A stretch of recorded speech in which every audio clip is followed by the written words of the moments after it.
the Psychiatry and Psychotherapy podcast. I'm here to talk about getting rid of burnout, increasing job satisfaction, and feeling like an expert in what you do. One thing that created a lot of burnout and angst for me was trying to get continued medical education right at the last minute. So why not join the CME membership and do CME while listening to this podcast? Go to psychiatrypodcast.com, sign up, sign in, take the test, and the certification is emailed to you in seconds. Hello and welcome back to the podcast. Today, I am going to be doing a dive into some of the neurologic and psychiatric complications of COVID-19. It's a little bit more of a sobering podcast, and in this time, I'm reminded of one of my favorite books, Man's Search for Meaning, Viktor Frankl. He wrote about the intimate and horrific Holocaust experience that he viewed from the perspective of a psychiatrist. And he said the way in which a man accepts his fate and all the suffering entails, the way in which he takes up his cross gives him ample opportunity, even under the most difficult circumstances, to add a deeper meaning to his life. It may remain brave, dignified, and unselfish, or in the bitter fight for self-preservation, he may forget his human dignity and become no more than an animal. He also was quoted to say, "We who lived in the concentration camps can remember the men who walked through the huts comforting others, giving away their last piece of bread. They may have been few in number, but they offer sufficient proof that everything can be taken away from a man but one thing, the last of human freedoms, to choose one's attitude in any given set of circumstances, to choose one's own way." So, as I think about this time that we're in, this unique time, this time of coming together, of bonding together, of overcoming together, striving to overcome together. It's a war. It's like a wartime of sorts in the medical field. People are dying. Just this last week, 2 residents died in New York. You know, these are people who are at the beginning of their career. It's tragic. Likely more will come. And this episode is really more about the science. So if you're a psychiatrist, if you're treating people on the front lines of this might be a good episode to kind of talk about some of the nuances of delirium, the nuances of encephalopathy, and how common things like stroke and delirium are in this population. I'm also going to talk about the neuroinvasive potential of this disease, COVID-19, and how it's been shown to travel through the nose to the brain, and how anosmia, a loss of smell, is actually very, very common, maybe even before some of the other symptoms are present. So this is kind of a psychiatrist's perspective of COVID-19 and the treatment of it. I am got an undergrad degree from UC Berkeley in molecular and cell biology, an emphasis in immunology, and then went to medical school, went to psychiatry residency, and work largely in an IOP and partial consult and liaison type psychiatry setting. And I do cover the CNL unit for my university, Loma University, when Dr. Lee, who's our main CNL guy, is gone. So that's my credentials to talk about this. And for the last couple weeks, I've been in the midst of this, right? All of us as physicians are literally being updated every day and on new protocols and new sort of ways of approaching this. So I decided to utilize my team of medical students and my own digging to come up with kind of a detailed report. It'll be on my website, along with what I'm going to present today. I do this a little bit with some realism of the gravity of the situation that we have, but also with the desire not to increase anxiety, but hopefully decrease anxiety as we become more nuanced in our treatment and knowledge of this. So here we go. In December 2019, a virus coined 2019 novel coronavirus was isolated from patients with pneumonia of an unknown etiology in Wuhan, China.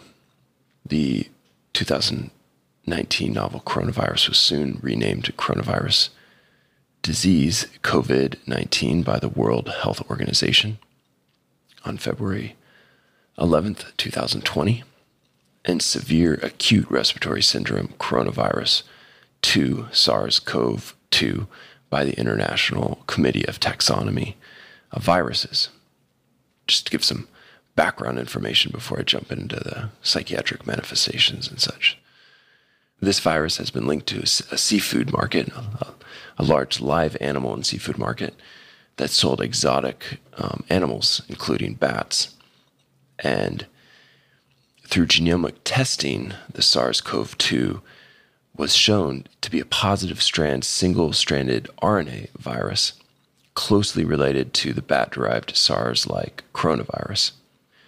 Based on the genomic evidence and the fact that most of the infected patients recently visit the Hunan seafood market, the SARS-CoV-2 most likely mutated from a bat virus and was introduced through live bats or animal products contaminated with bat droppings. So on January 30th, 2020, the WHO declared the COVID-19 a public health emergency of international concern. The other 5 times this has happened was the Kivu Ebola in the Democratic Republic of Congo in 2019, the Zika virus in 2016, the Ebola virus in West Africa in 2014, polio in 2014, and the H1N1 in 2009. A little bit on the epidemiology. As of April 2nd, 2020, WHO reports that there have been 896,000 confirmed cases of COVID-19 globally and 72,000 new cases in the last 24 hours. 45,000 deaths thus far and 4,924 deaths in the past 24 hours. It's coming from the WHO website at the time of the recording of this podcast, which is on April 4th. In the US, there have been 140,000 confirmed cases and 17,000, almost 18,000 in the last 24 hours. There have been 2,300 deaths thus far. Contributing factors to the rapid spread of COVID-19 worldwide include the mode of transmission through asymptomatic carriers, and the ease and convenience of global travel. Multiple studies have shown that transmission of the SARS-CoV-2 in person to person through droplets of cough and sneeze and direct contact, breathing, as well as fomites. A recent study, Van Dormelen, 2020, tested the susceptibility and viability of the SARS-CoV-2 on 5 environmental places. They found that the virus can live in the air for about 3 hours as droplets and could survive for about 4 hours on copper, of up to 24 hours on cardboard, and up to 3 days on steel and plastic. If you read the paper in particular, it was more talking about the rate of decrease, and so these details are likely to change and be different in different circumstances, I imagine.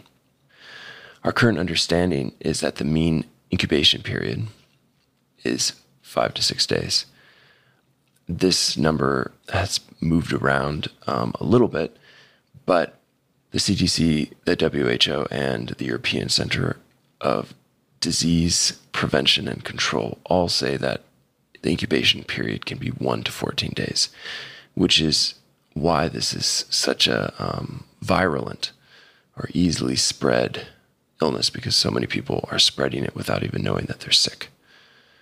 All of these factors, in conjunction with a high possibility of transmission through asymptomatic carriers and global travel, have resulted in the explosive rise of cases, which are likely going to continue to increase. We'll talk a little bit about the clinical manifestations, and then we'll go more into the neurological manifestations. So the most common symptoms are fever, followed by cough, upper respiratory congestion, dyspnea, myalgias, fatigue, and headache. Less common are hemoptysis and diarrhea. Among patients with dyspnea, many need intensive care with ventilation, and this is becoming quite the problem as ventilators are limited. When I was watching news recently, I felt very sentimental when I was hearing about how machines that are being used for surgery are potentially going to be used. And there definitely is a rallying around trying to get more machines for patients. But this has been an issue in places like Italy and New York. So complications due to COVID-19 include ARDS, and with these classic ground glass opacities noted on chest imaging. Patients can also have acute cardiac injury with elevated troponins and secondary infection, so infection with bacteria or other viruses.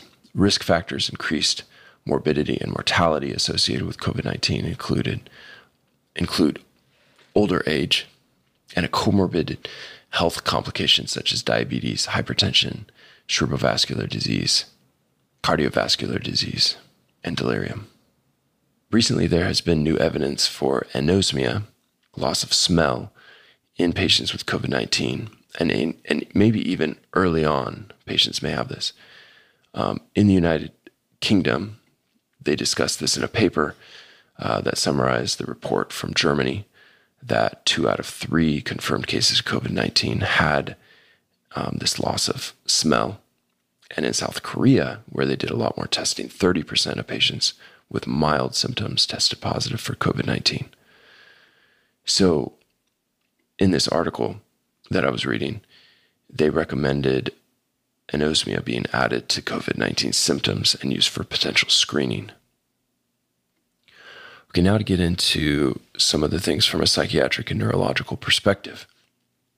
Although pulmonary, like ARDS, and cardiac complications like acute cardiac injury have been a large focus of the medical complications in the COVID-19 recent literature, neurological like delirium and cerebrovascular like stroke events associated with COVID-19 have recently been something of increased focus and concentration.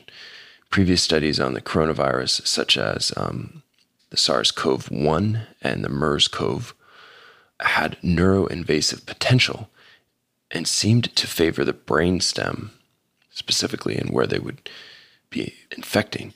Additionally, these same studies have shown that the coronavirus may initially invade peripheral nerve terminals and through transsynaptic transfer gain access to the CNS, the central nervous system. So there's a possibility that it's traveling through the nerves to the brain. Many institutions are reporting an increased incidence of anosmia, a loss of smell, in patients who tested positive for this virus. A cross-sectional study in Iran showed a significant correlation between anosmia and COVID-19 patients. The correlation was 0.87, so it's pretty high correlation. The onset of anosmia was sudden in 76% of patients, and 60% had continued decreased sense of smell. Like I said before earlier, other countries in Germany and Korea have also reported high findings of that symptom, loss of smell. So, could there be a tie between this loss of smell and the profound dyspnea, the shortness of breath in severe cases?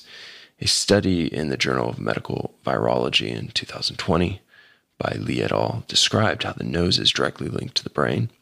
And further, increased incidence shows that coronaviruses may first invade peripheral nerve terminals, especially the olfactory nerves, and proceed to gain access to the CNS through this sort of synapse-connected route.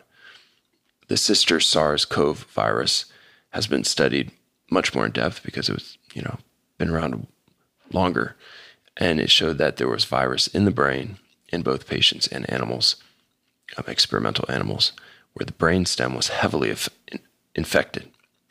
For instance, experimental studies using transgenic mice reveal that SARS-CoV when given intranasally, could enter the brain, possibly via the olfactory nerves, and thereby rapidly spread to specific areas of the brain, including the thalamus and the brainstem. It is quite likely that potential neuroinvasion of the SARS-CoV-2 is at least partially responsible for the acute respiratory failure of the COVID-19 patients. If neuroinvasion of the SARS-CoV-2 does take place in the development of respiratory failure, the precaution for using masks will absolutely be the most effective measure to protect against the entry of the virus into the CNS. In addition to this loss of smell, numerous other neurological symptoms have been reported worldwide.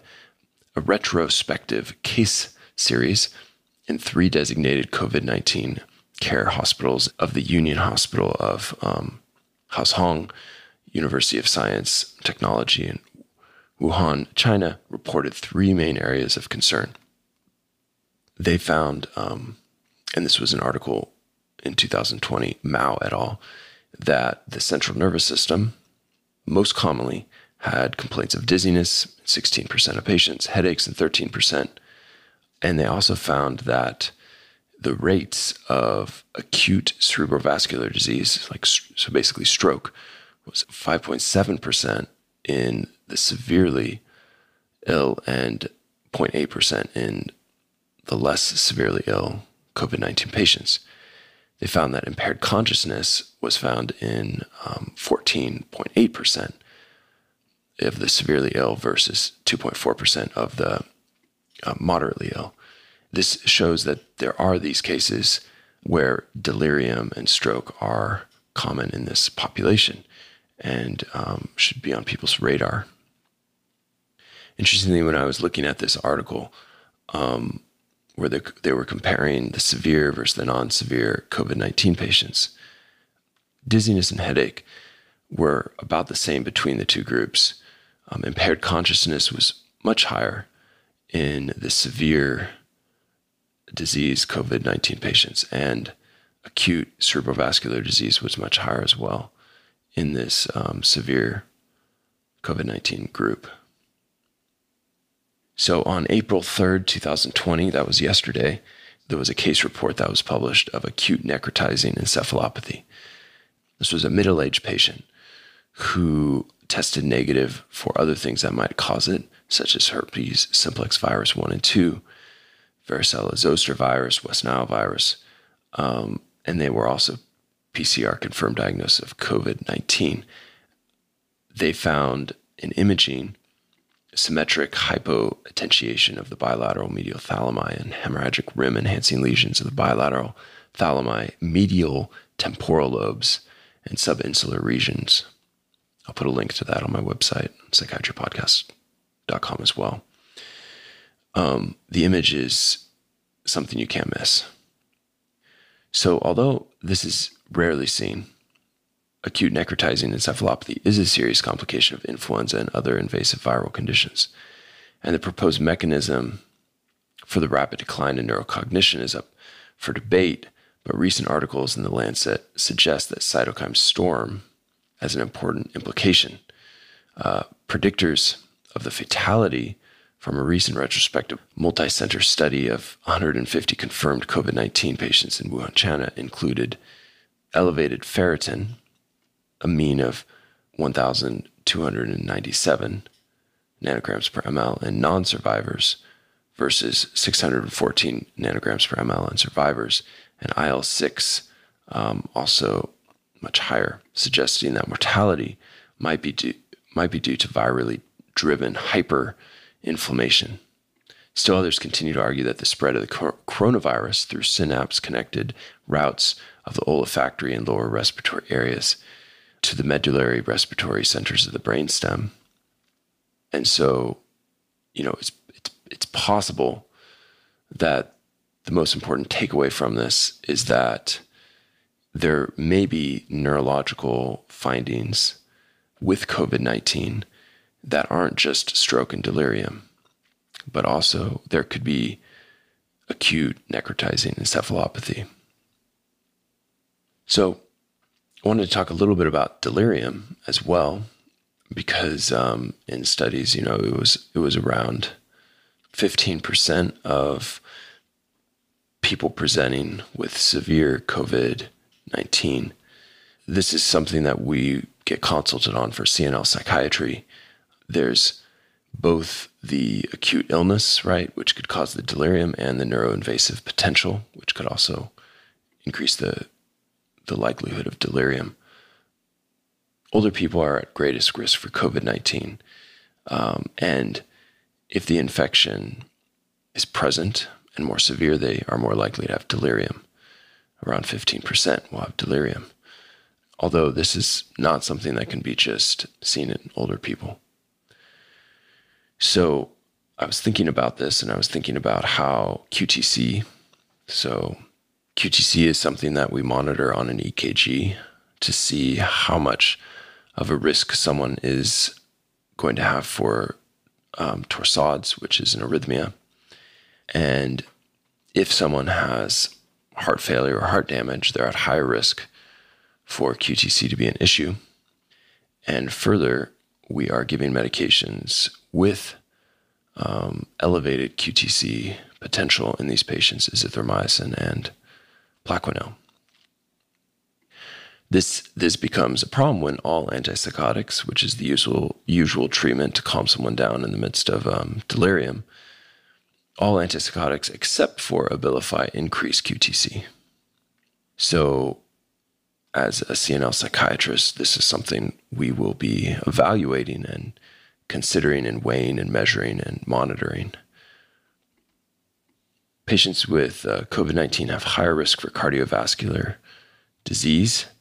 There was one physician who was quoted, Dr. Bazzini, who said there's a dramatic increase in the number of vascular events, ischemic strokes, and thrombosis, which is likely due to the virus affecting the coagulating mechanisms. Stroke patients who are not too compromised for respiratory insufficiency are being treated with tissue plasminogen activator and mechanical thrombectomy and other means. I will leave that to my neurology colleagues to give nuance to. There also is a comorbidity of COVID-19 and diabetes and hypertension. In one study, 48% of patients had comorbidities, with hypertension being the most common, and with diabetes and cardiac disease being the second and third most common. Just to give you an idea, because this is not only hitting those patients, hypertension was in 30%, diabetes in 19% of patients, and coronary heart disease, comorbidities, so these are things that they had before COVID-19, was in 8% of patients. So in this population, the things that might increase delirium are stroke, the viral encephalitis, or more severe disease. We know that ICUs in general are related to higher incidence of delirium. And this can be an especially difficult issue in this population because if someone becomes agitated and in a delirium, they may pull out lines, they may put staff at risk for infection. And actually, in another recent study, it showed that the staff were at higher risk if they were working night shifts, if they were working more hours. They were at higher risk for infection. So a little note on the treatment of delirium. Haldol has been shown to be effective for treating delirium in the critical care setting. IV Haldol has a known increase in the QTC, which can increase risk of arrhythmia and sudden cardiac death. This needs to be taken into consideration with people with pre-existing cardiac history or acute cardiac injury due to COVID-19. I was reading in a sort of a consensus guidelines that they were talking about doing some test doses of maybe 2 milligrams of IV in the first 24 hours. Normally, maybe 2 milligrams IV Q4 is a normal dose. 5 milligrams IM Q 6 hours. The IV is more potent than the IM version. And With Haldol, there is that risk for QTC, so we're monitoring that, and we are considering if that's the best option. Other treatment of delirium is Valproic Acid, Depakote, Depakon, Depakine. If you remember from my earlier episode on Valproic Acid, that at a blood level of 80, blood levels are taken 12 hours after the medication is given. At a blood level of 80, there will be 10% of the Valproic Acid free. At a blood level of 120, 30% will be free because of how it binds albumin. So that's something to consider if we are treating these patients, and we need to get them up to a level where they're calm and not agitated. Valproic acid has been shown to be efficacious in treating delirium, although we might also note that if the patient has underlying liver compromise, this will not be a good option. Valproic acid has a well-known side effect of hepatic injury and even fatal hepatic toxicity. Patients with COVID-19 have been noted to have higher rates of liver dysfunction and elevated liver transaminases. So we want to monitor the BUN and LFTs, and which can be elevated in COVID-19 and other inflammatory conditions like sepsis. Another medication, olanzapine, has been shown to be effective in treating delirium. It's another antipsychotic. It also prolongs QTC. In one study in 2015, they showed that Haldol, haloperidol, risperidone, olanzapine, and aripiprazole had comparable efficacy. That being said, I would be less likely to use an antipsychotic like ziprasidone because it has a lot more QTC prolongation. I would be more likely to use aripiprazole, which has been shown to be as effective as Haldol. In one study of 30 to 15 milligrams per day, the agitation, disorientation, confusion improved from a mini-mental status of 5 to 28. That was pretty significant over the course of those days. And this might be a good option, except if they're on a ventilator and not taking anything PO, that'll make it more difficult. And that's when Haldol might be the option of choice. So, aripiprazole has minimal effects on QTC, which makes it one of my more favorites for treating delirium. There's other medications as well. Dexmedetomidine, Precedex, is another option. It's an alpha-2 agonist, which is sometimes used for sedation, analgesic effects in post-operative delirium in an ICU setting. It has minimal respiratory depression, which is useful considering the respiratory complications of COVID-19, but can cause bradycardia and hypotension due to its sympatholytic and vagal mimetic effects. So this is something to consider, but realize that if they're also having cardiac complications, it might not be the best fit. Usually the dose is around 0.2 micrograms per kilogram per hour, and the elderly with a maintenance dose of around 0.7 micrograms per kilogram per hour. Doses above 1.5 micrograms per kilogram per hour have not been shown to have increased clinical efficacy. There have been some recent studies that have talked about melatonin. Melatonin is currently being investigated as an adjunctive treatment due to its anti-inflammatory and antioxidative effects that have been well studied in ARDS, acute respiratory distress syndrome, which COVID-19 is commonly associated with. So melatonin might be something that is used more commonly. There's one recent paper, and here's two quotes from it. It's a TAN 2020. Here's the quote: "Melatonin is a molecule that displays respective properties since it downregulates the overreaction of the innate immune response and overshooting inflammation, but also promotes the adaptive immune activity. If melatonin was given at 1 milligram per kilogram subcutaneously for 3 days before and 10 consecutive days after inoculation, the mortality of the infected mice was reduced from 100% in untreated animals to 16%. Moreover, the high titer of IgM antibodies were found from 3 to 7 weeks after virus inoculation. The dose of 1 milligram per kilogram is for a 70 kilogram body weight human subject easily achievable and has no or only small side effects for several months of use in humans. This seems like something that should be looked at and really considered because it is low side effect. These are much bigger doses than we give for sleep. Usually we only go up to 10 milligrams for sleep.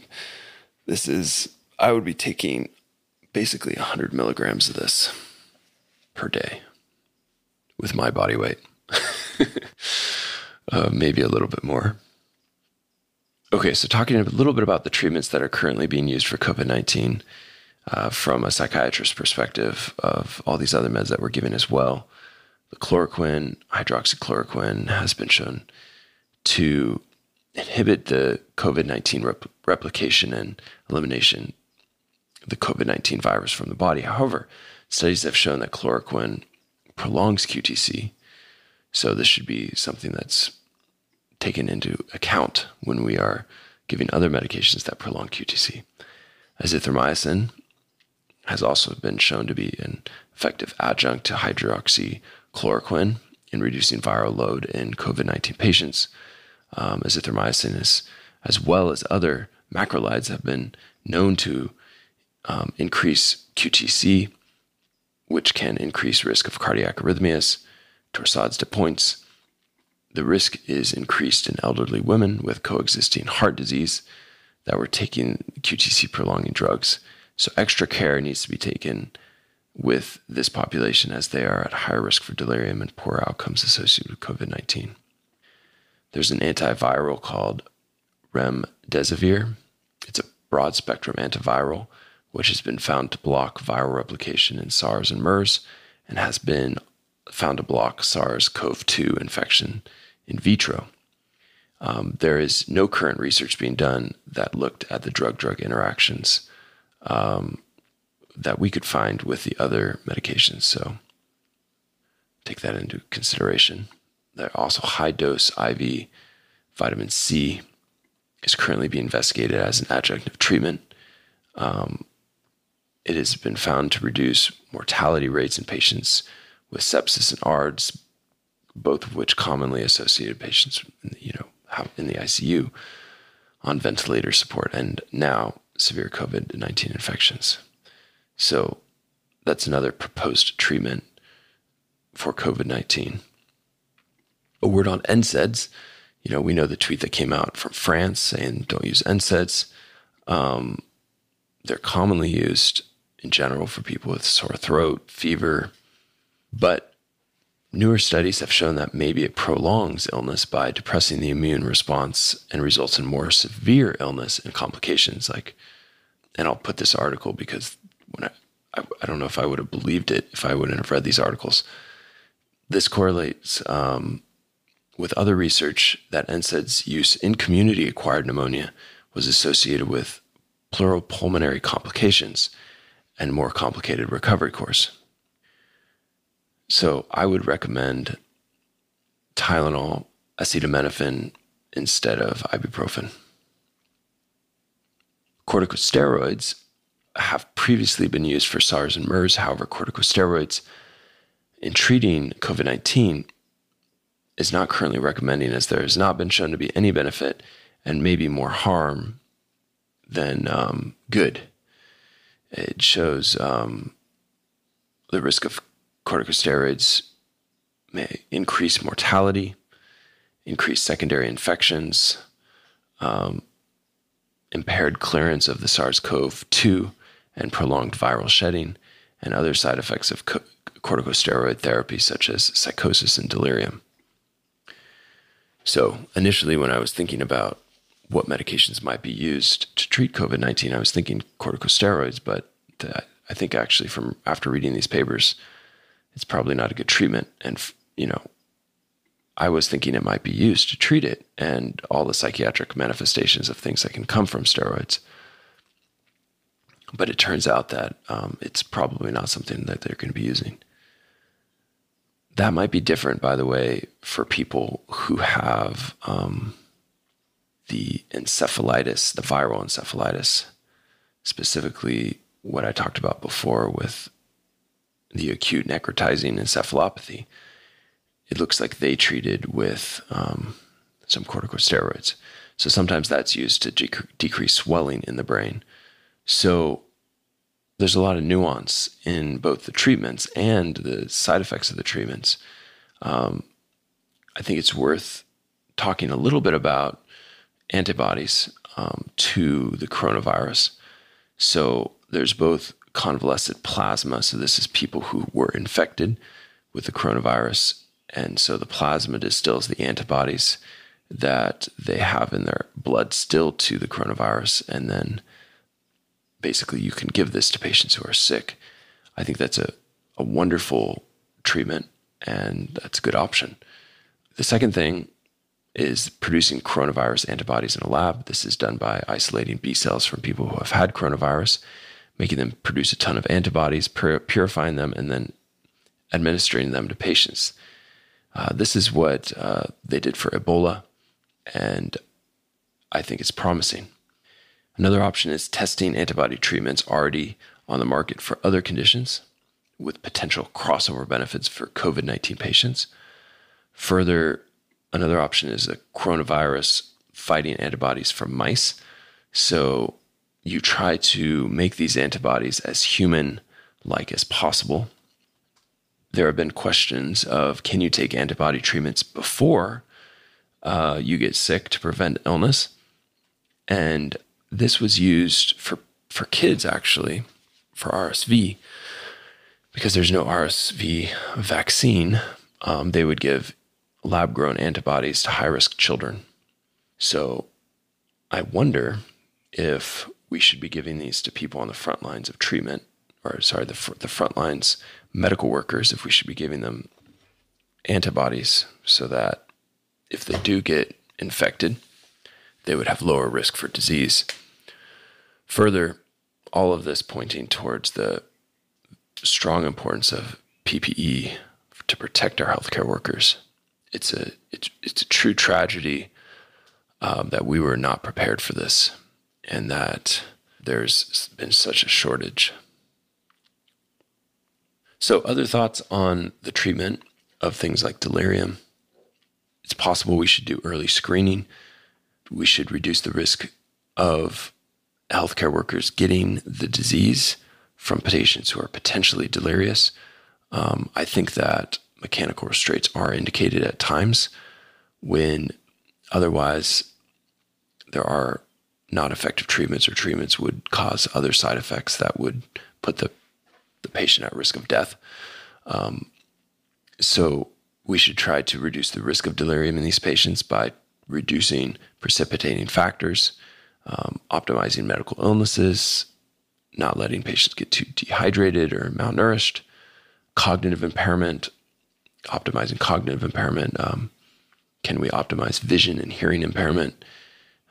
Using physical restraints, having patients not go into urinary retention or preventing constipation and preventing pain and polypharmacy.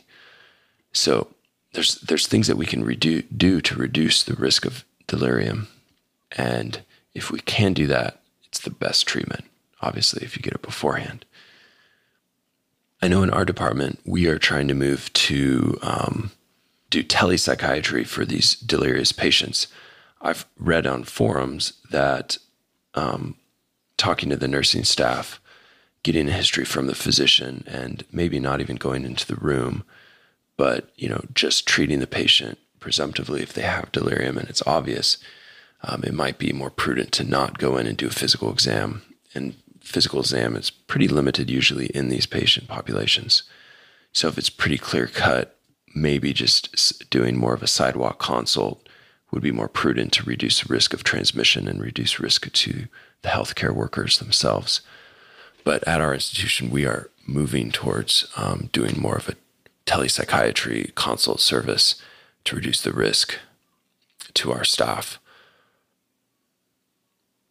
So in conclusion, this has been a little bit more of a sober talk, thinking through like what this, what are some treatment modalities, what are some potential obstacles we're going to have as a psychiatric force treating this disease.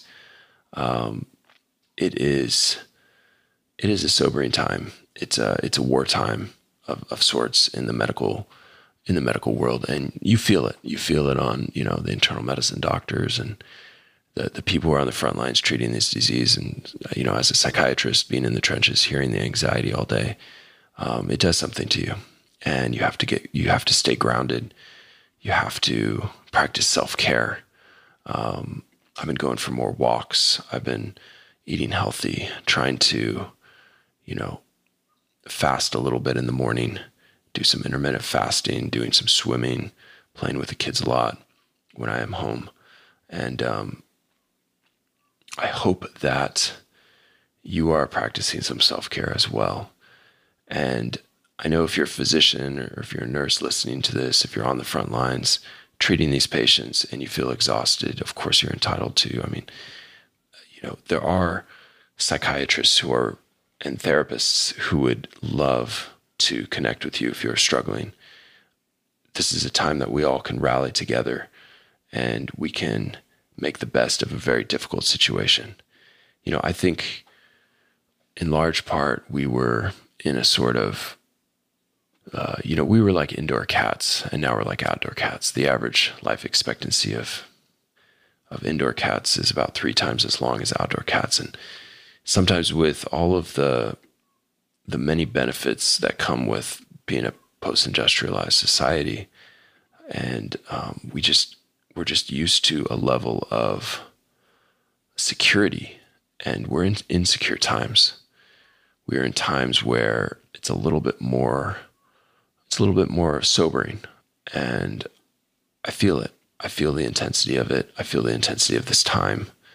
I feel in these times of, kind of like a wake-up call to the realities of life, the potential of death.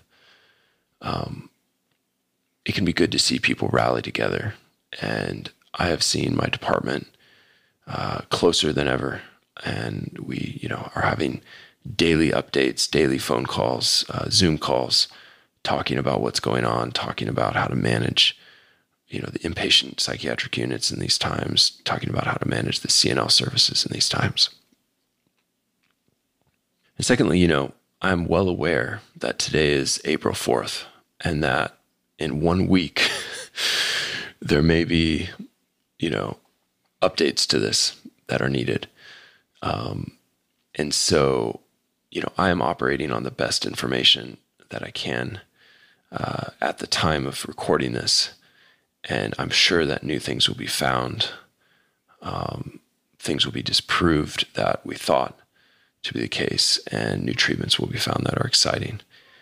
I personally am concerned of the viral illness itself, but then also the psychological manifestations of everything that's coming with this, such as the unemployment, increased tension in marriages, increased stress on our economy, on our psychological and physical health.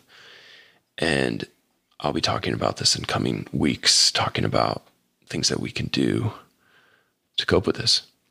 So this episode is more for the healthcare workers who are in the trenches, who are going to be evaluating and treating these patients. And I hope this has been helpful for you. There will be this blog with all the citations. There's probably about maybe 100 citations on this one. And it will be on my website, psychiatrypodcast.com. It will also be in my resource library, linked in the show notes. I want to thank all of the supporters of this podcast. It's been really meaningful to hear your messages.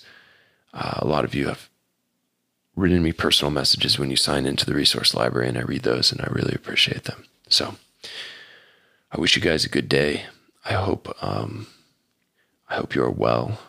I hope you're physically well and psychologically well. I hope that if you're not yet infected with this, focus on your own health, getting good sleep, exercising. It's a good time to quit smoking. It's a good time to spend time with family and friends. There's some Stoic philosophy that really fits this time well that says, without fear to looking at the end of your life and consider living each day as if it is your last day, or each conversation. And I went into this talk with that thought of how do I share some things that might help in the midst of this time. If I can equip the medical professionals out there just a little bit more, it'll be meaningful. So, all right, we'll leave it there.